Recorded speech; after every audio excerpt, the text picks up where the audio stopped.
Welcome back, Checkpoint XP, with all the coverage from Reykjavik, Iceland this week and next. Head over to our website, checkpointxp.com. See all the interviews and information right now. Joined by the buff, bald man himself, Link, after Team Liquid just moved on to be able to take in Fnatic in the next round. What's going on, man?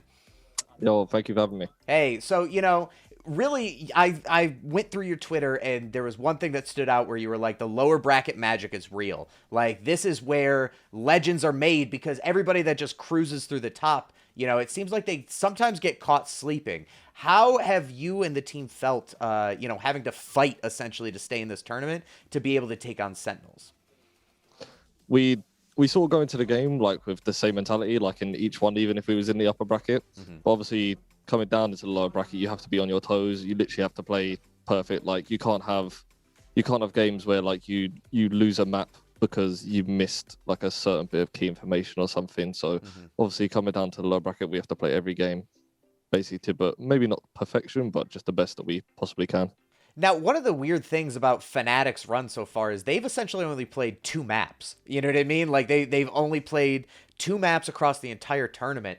Has, like, having some of these longer series and sometimes going to the overtimes, do you feel drained from having to almost do more fighting? Or does it feel like it's prepared you, to be on your toes, like you said, even more? It's definitely, I guess you can get a bit of both from it, honestly. It's definitely tiring, obviously, going into overtime, like, basically every time. But getting all the experience we can playing on the LAN, like, playing on stage and stuff, is always just, like, it's sort of just perfect, because you need it. Like, some people might be going, like, they might not be playing exactly how they'd like to, and then they get the experience from playing on a stage. They just climb over that hurdle. So, yeah, I definitely say there's some drawbacks from it, having to play overtime a lot, but most of the time, like, everyone comes out of it, everyone's just like, yeah, I'm ready, let's go next game, like, so. Well, the other thing, too, is I think you guys have, like, some of the most, like, CSGO large-scale event background history on the entire team. You know what I mean? Like, you have so many guys that are so used to competing at these high levels. It feels like you're almost tailor-made, as a team to be able to win at LAN events like this. Another question I have is, when you're playing in a series like you just did, and people like Jaampi are just popping, you know what I mean? Like, he's running through with a judge and whatnot. Yeah. At those times, are you guys, like, trying to just feed him more? Just being like, yo, he's on, just make everybody go towards him so they get clicked? Or is it like, do you want to try to hold him back and just be like, all right, like, it's cool, just don't pop off every round? Yeah. Obviously, if someone's got, like, I'm pretty sure, like, on Ascent, like, he was like 9-0, Yeah. like, straight away. Like, if someone's doing that, you just let them feel it, you let them do what they want. Like, with Jaampi as well, he's got all the freedom in our team. So if he ever has a start like that, we just say, mate, Jaampi, just go for it. Like, you do what you want, you have the freedom. So yeah, it goes for anyone really. Like, obviously the supports in the team, we sort of have to, like, relax, because if we get a little bit too overzealous and just jump out and try and 360 no scope someone, then maybe it won't end the same sort of way. But with, like, Jaampi and the deal, then they can sort of just do what they want in those sort of situations.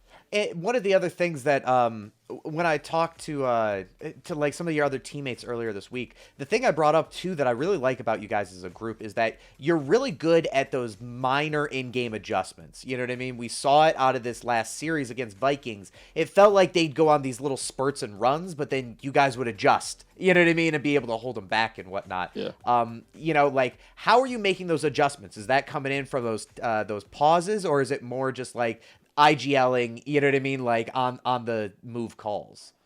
But I think a lot of it comes down to the fact that we don't have, like, a set in-game leader that has to think about everything.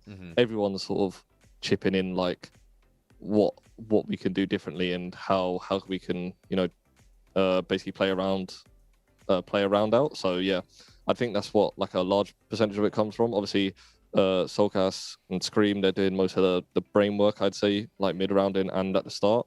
But obviously me, Cryptics, Jaampi, like, we all chip in, we all try and do our bit. So yeah, I think that plays a large part in it. And so, like, you know, a lot of the conversation that people have been having has been around the NAEU, like, head-to-head fight and everything like that. Has there been any teams from other regions that have really stood out to you, have impressed you, have, like, you know, the fact that they just pulled out a double Yoru while also not running, you know, an Astra or a Viper? Like, has there been anything that surprised you or you've even been impressed by from other regions yet?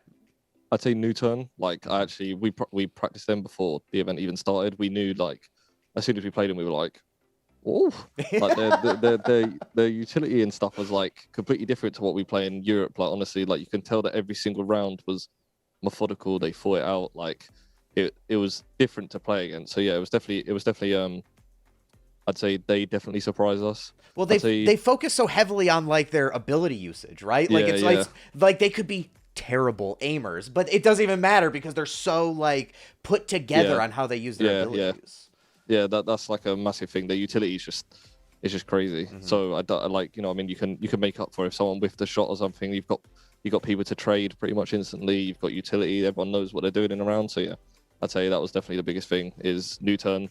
And when we practiced Vikings as well, we thought like we were just like, these are absolutely, because they did own us in practice. But obviously you can't take everything away from practice. Obviously we came to LAN and managed to win. But before, I'd still even say now, like they definitely surprise us. Now, I have to ask because it feels like you guys have played Fnatic 500 million times. Like you obviously know all of them. It's like they're like buddies with you, right? Like they're always you two right at the top. Does that make a matchup like this harder or easier because you have played them a million times, but they've also played you a million times? Yeah, I guess it goes both ways, right? So they like we know like individually, they're obviously going to change their strats and what they come at it tactically, but not every single person individually is going to change exactly how they play. So we'll know what they do. They're going to know what we sort of do individually, but they're definitely going to change their tactics up. So it is kind of different every time we play them. Like they always have something new, and I'm sure it's going to be exactly the same when we play here. But the small little things sort of just, I guess they go in both people's favor, if I'm honest. Well, hey, you know what? We're really looking forward to this EU matchup, seeing who's going to be able to go back and hopefully be able to take on the winner of the upper bracket finals. You guys have been looking really good. Congratulations on this win over Vikings, and excited to see what you're able to do over the next couple of days. Thank you very much.